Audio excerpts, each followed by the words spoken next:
Mesdemoiselles, Messieurs, bienvenue à Métro News. Voici les principaux titres qui seront développés aujourd'hui. L'ex-président haïtien, Jocelyn Privert, a été agressé verbalement ce mercredi par des militants de l'opposition devant les locaux de Radio Quisqueya. Son véhicule a été attaqué et caillassé. Moïse Jean-Charles émet des réserves sur la Commission nationale de transition créée par plusieurs partis politiques de l'opposition au cours du week-end écoulé. Les 4 policiers arrêtés à Petit-Goâve le 21 janvier dernier font l'objet d'une enquête judiciaire.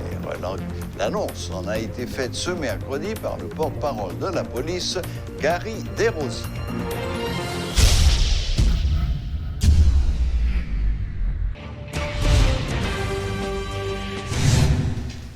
L'ex-président haïtien, M.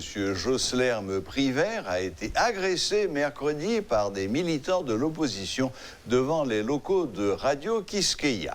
L'incident s'est produit lorsque M. Privert, qui rendait visite à Mme Liliane Pierre-Paul pour présenter ses condoléances, s'est retrouvé en présence de plusieurs dizaines de militants venus assister à une conférence de presse d'un regroupement de syndicats. Les militants ont lancé des jets de pierre et crevé les pneus du véhicule de l'ex-président. Ils l'accusent de n'avoir pas pris de décision pour empêcher l'arrivée au pouvoir de Jovenel Moïse. Monsieur Privert a pu quitter le local de Radio Quisqueya grâce à l'intervention des agents de l'USGPN qui ont tiré des coups de feu en l'air et fait usage de gaz lacrymogène. Considéré comme proche de Fanmy Lavalas, Monsieur Privert a, pendant une trentaine de minutes, présenté ses sympathies à Liliane Pierre-Paul, compagne de Monsieur Anthony Barbier. Décédé en début de semaine, le sociologue fut chef de cabinet de M. Privert durant la transition. L'ancien président Jocelyn Privert pris pour cible par les militants proches de l'opposition. Ses péchés, selon les manifestants en colère éparpillés dans les parages de Radio Quisqueya, sa gestion politique et le fait d'avoir accepté que Jovenel Moïse accède à la magistrature suprême du pays. Le véhicule de l'ancien président provisoire en a fait les frais alors qu'il a dû supporter les invectives de ses militants.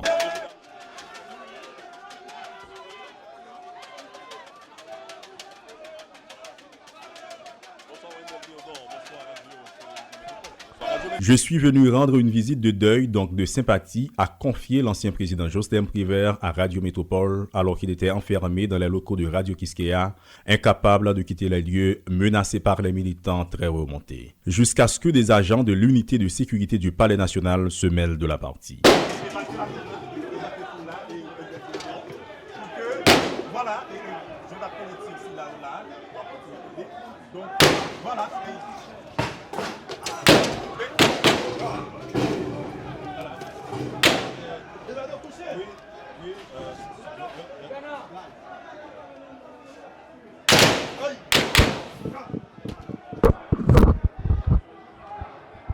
Le directeur général de Radio Quisqueya, Marvel Nandin, n'a pas pu cacher ses appréhensions.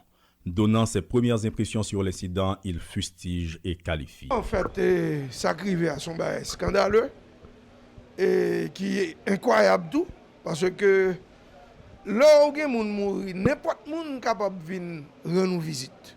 Son visite de sympathie, c'est bon bail politique.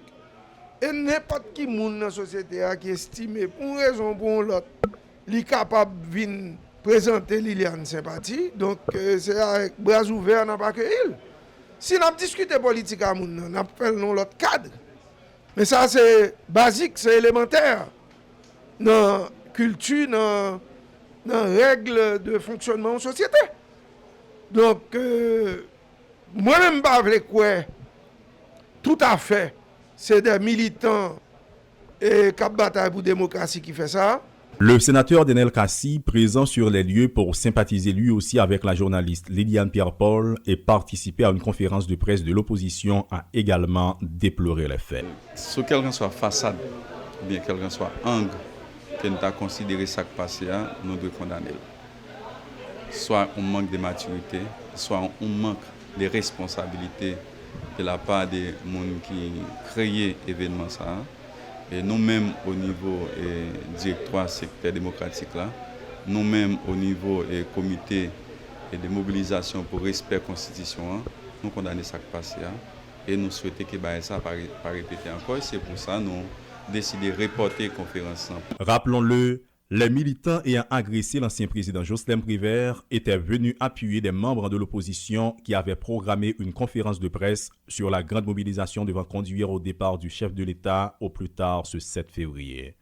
Un Jovenel Moïse qui, une fois informé de l'incident, n'a pas mis du temps à tweeter son regret. Condamnant cet acte, il rappelle qu'il constitue une atteinte grave à la démocratie. L'Église catholique haïtienne appelle le gouvernement et les acteurs politiques à trouver un consensus pour sortir de la crise.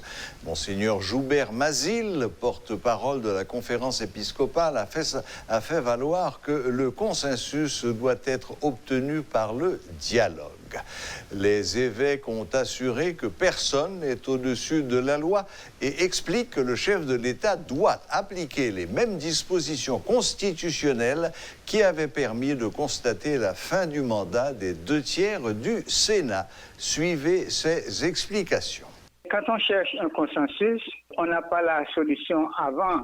Donc on s'assoit et puis on expose chacun son point de vue sans a priori. On expose son point de vue et on est prêt à accepter ce que l'autre dit, la proposition de l'autre, et peut-être que cela va amener. Et c'est le consensus qui va vraiment dire si c'est ça la décision sage pour le moment. Okay. Donc, parce que dans le consensus, chacun donne et chacun prend. Et pour éviter que ça finisse dans la cache, c'est en s'asseyant et en cherchant le consensus. Donc, même si ce que vous avez dit comme interprétation du point 2 dans la note, donc le premier constat, mais il faut que ça soit le fruit d'un consensus. Donc, c'est le dialogue qui nous amène à ça.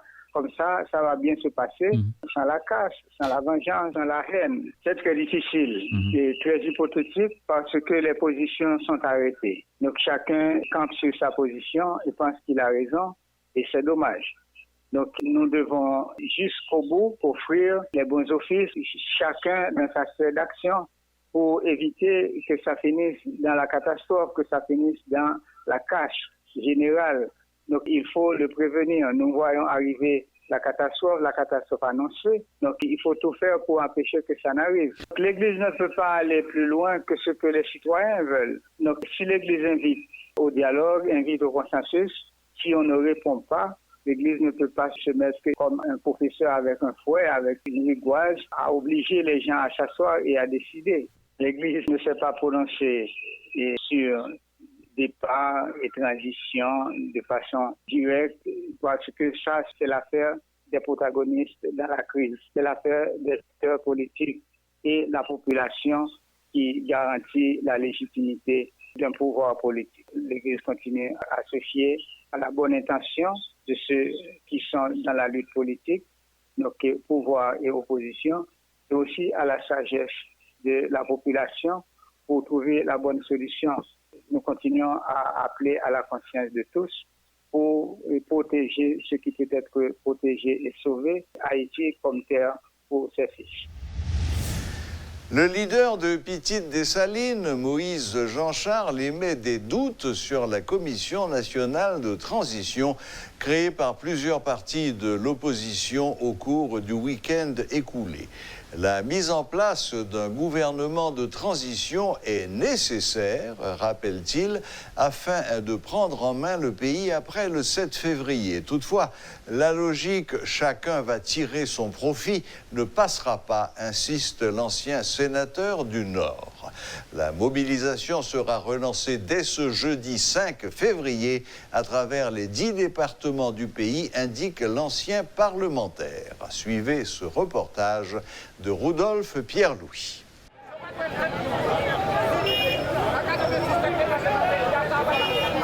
C'est un opposant au pouvoir en place qui, depuis quelque temps, fait cavalier seul.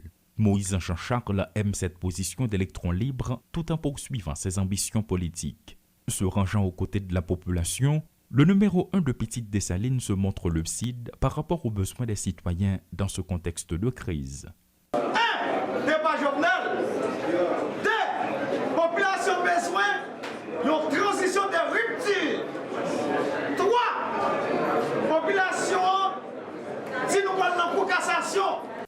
L'ancien sénateur tente de convaincre en affirmant que le salut passe par le départ du président de la République. À moins de 5 jours de la date fatidique du 7 février, Moïse Jean-Charles entend relancer la mobilisation dès ce jeudi sur tout le territoire national. Le parcours choisi est stratégique, a-t-il précisé.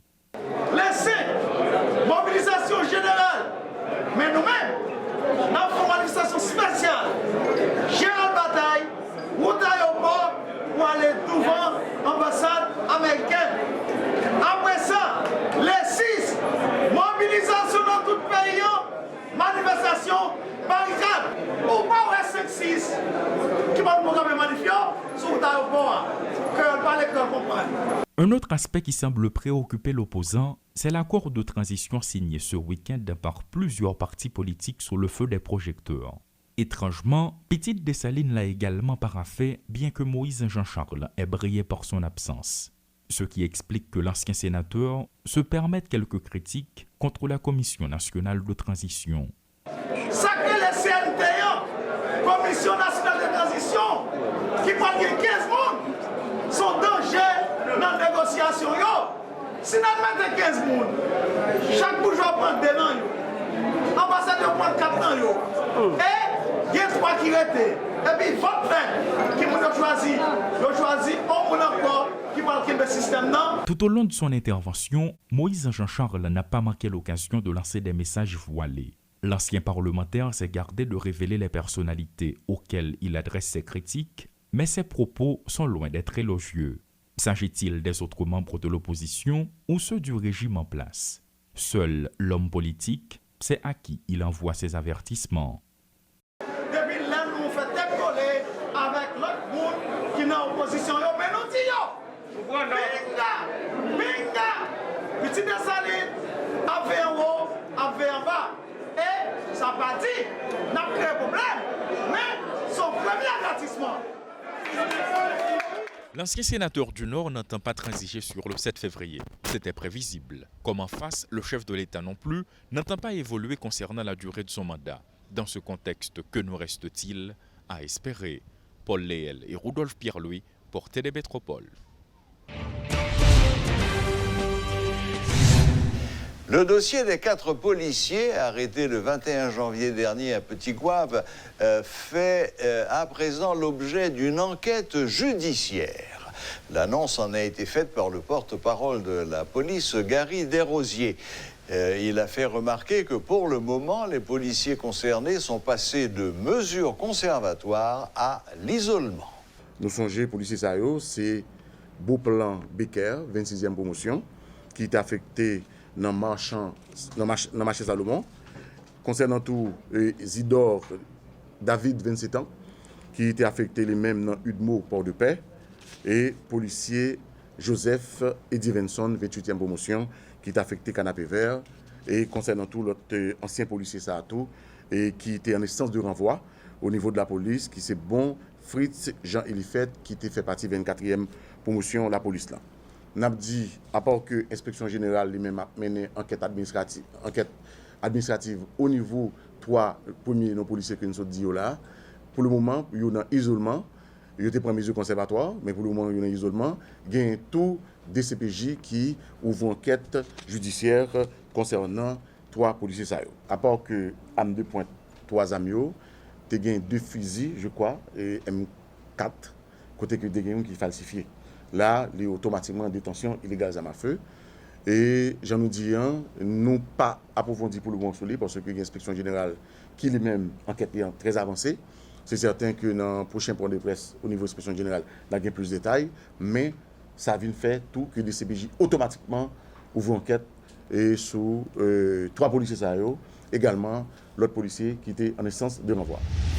Les citoyens de la capitale saluent la réussite des 2 journées de grève nationale lancées les 1er et 2 février dernier par le collectif des syndicats haïtiens pour le respect de la Constitution de 1987. Interrogés par Métropole ce mercredi, ces port-au-printiens ont fait savoir qu'ils étaient solidaires de ce mouvement contre le kidnapping. Toutefois, certains d'entre eux affirment qu'ils sont sceptiques quant à l'éradication de ce phénomène. Et d'ailleurs, une fois la grève levée, des cas de kidnapping ont été recensés dans la région métropolitaine de Port-au-Prince. Voilà, la boucle est bouclée. Merci de nous rester fidèles et à la prochaine, même heure, même chaîne.